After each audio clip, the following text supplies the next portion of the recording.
Deux points étaient inscrits à l'ordre du jour dans cette première plénière depuis l'élection du bureau définitif au conseil communal de Mudingayi.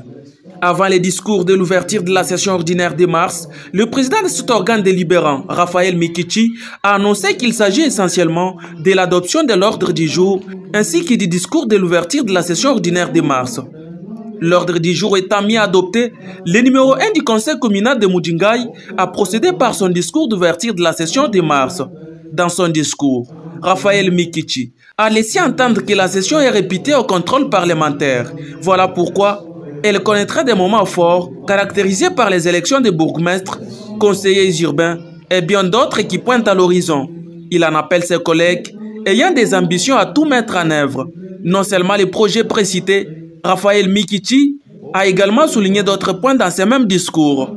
Il s'est de signaler que cette session de mars est réputée au contrôle parlementaire qui sera aussi consacrée au vote des bourgmestres adjoints et des conseillers urbains pour les élections qui seront organisées par la CENI, qui a déjà publié son calendrier réaménagé pour ce 19 juin 2024 que ces dites élections auront lieu.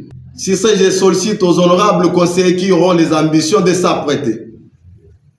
Il convient de signaler également que cette session de mars sera aussi consacrée à l'élaboration du budget de notre institution communale. Pendant cette même session, nous aurons également à organiser l'élection des rapporteurs de notre bureau pour combler les vides qui s'étaient constatés lors de l'élection du bureau définitif le 27 mars 2024, qui avait été essentiellement comme mission de l'organisation de l'élection des membres du bureau définitif du conseil qui, à ces postes, aucune candidature n'avait été déposée. Plénière étant finie, le conseil communal Pétois Kassongo s'est senti lésé d'avoir constaté l'absence de madame la bourgmestre de cette commune en la personne de Clémentine Sampo.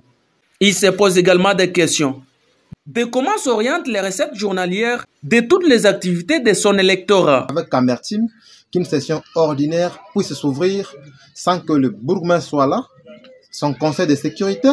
Apparemment, ce n'est pas que nous faisons session de l'histoire privée. Donc, nous prenons toute la population de Mudingayi à témoin. À cela, nous exhortons aussi tous ceux qui sont dans les travaux qui génèrent des recettes.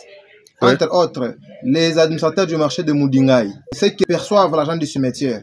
Nous signalons jusqu'à maintenant que les receveurs comptables de la commune de Mudingayi n'ont jamais été enregistrés. Nous ne savons pas par quelle manière ces recettes journalières viennent entrer et comment ça s'oriente. Pour sa part, son collègue conseiller, David Mwembo Yambo, a d'abord félicité le président pour son discours alléchant, puis a partagé la même douleur avec son collègue conseiller Pétois Kassongo. Voilà, nous tenons à féliciter le président pour son discours parce que ça a été un discours alléchant, un discours très bon et qui nous a donné pouvoir à partir d'aujourd'hui de commencer à poser des actes en tant que responsable. Comme vous le savez, c'est une session qui va beaucoup plus nous ouvrir à beaucoup d'horizons.